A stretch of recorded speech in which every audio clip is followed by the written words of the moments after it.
एक देवी का फूल होता है, शायद मुझे उम्मीद है कि आप सब जानते होंगे। एक देवी का फूल होता है जिसको जायसोन या गूलर का फूल भी कहते हैं, घंटी वाला फूल भी कहते हैं, लाल कलर का होता है। काय का बोलते हैं इधर?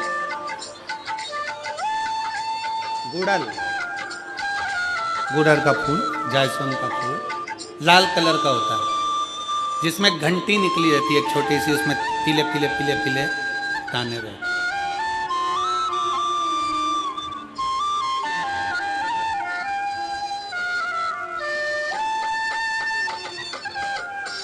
अगर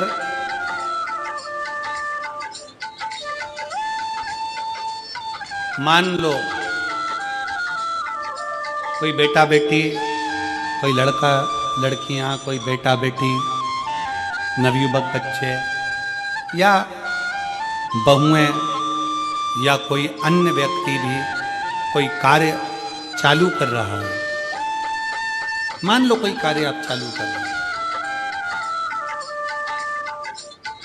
एजुकेशन के लिए बढ़ रहे हैं, या आपने कोई लक्ष्य बनाया है कि मुझे इस कंपटीशन एग्जाम में बैठना है, इस कंपटीशन एग्जाम में बैठना है और मेरा इसमें पास होना जरूरी है।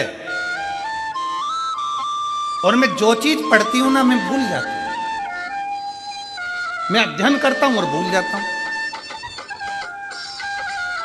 कई माताएं भी ऐसी हैं, 40, 45, 50 साल, 60 साल की हो गई, 60, 70 साल की हो रही हैं, कई बार कह देती मेरी याददाश्त ठीक नहीं है, मैं कोई सामान रखती हूँ भूल जाती हूँ, मेरी याददाश्त में नहीं रहती।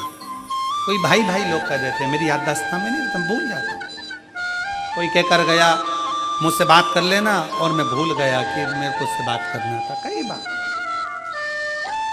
मुझे मनी मंजिल तक पहुंचना।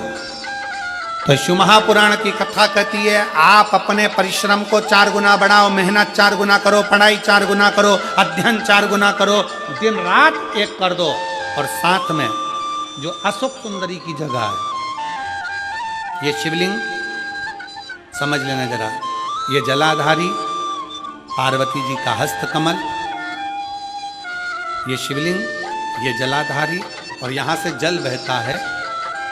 राइट में गणेश जी, लेफ्ट में कार्तिकेय जी, और बीच में जम के बोलो जरा अशोक सुंदरी, ये बीच की जगह। जो घंटी वाला फूल होता है, जिसको आप लोग जायसोन बोलें कि आपके क्षेत्र में गुलर बोलें, देवी जी को चढ़ता है। देवी जी का अति प्रिय पुष्प है, माता रानी का वो लाल पुष्प अति प्रिय। उसी पुष्प को ये बेलपत्र की जो डंडी होती है, बेलपत्र की जो डंडी का भाग होता है, उस घंटी का भाग उसी डंडी की ओर होना चाहिए।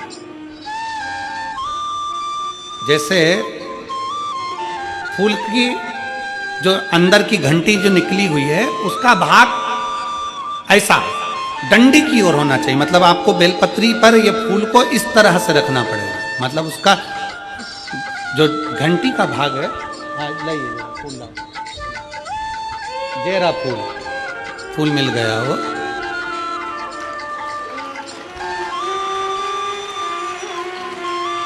फूल मिल गया।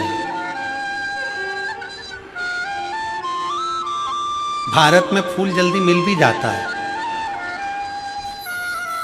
मिल गया। अब ये फूल और इस फूल की जो घंटी का भाग है, वो इस डंडी की ओर हो, हमारे डंडी के साथ। अपनी कामना कर कर, अपना नाम और गोत्र का स्मरण कर कर, शिव जी से अपने मन का भाव बोलकर इस फूल को और इस बेलपत्र को 12 महीने शिवरात्रि पड़ती है।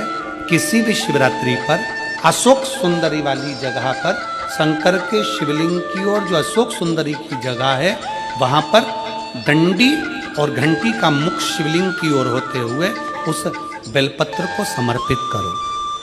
कब करना है?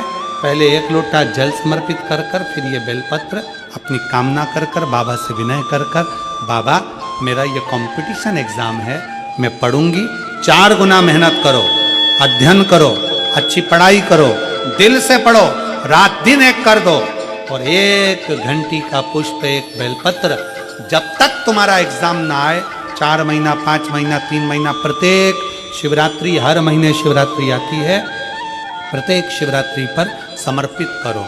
आप अपने लक्ष्य तक पहुंचोगे ही, कोई रोक नहीं सकता।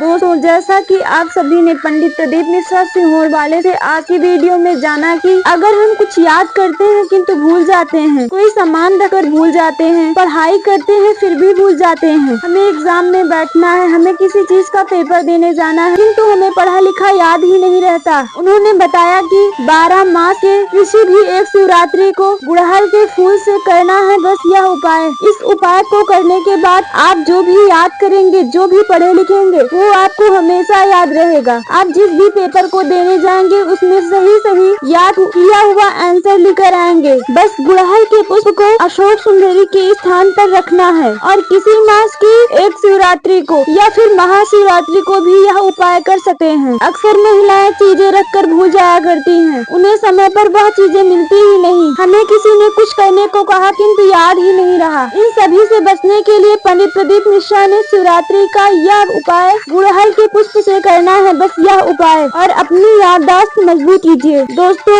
वीडियो अच्छी लगी हो तो वीडियो को लाइक और चैनल को सब्सक्राइब करें। धन्यवाद दोस्तों।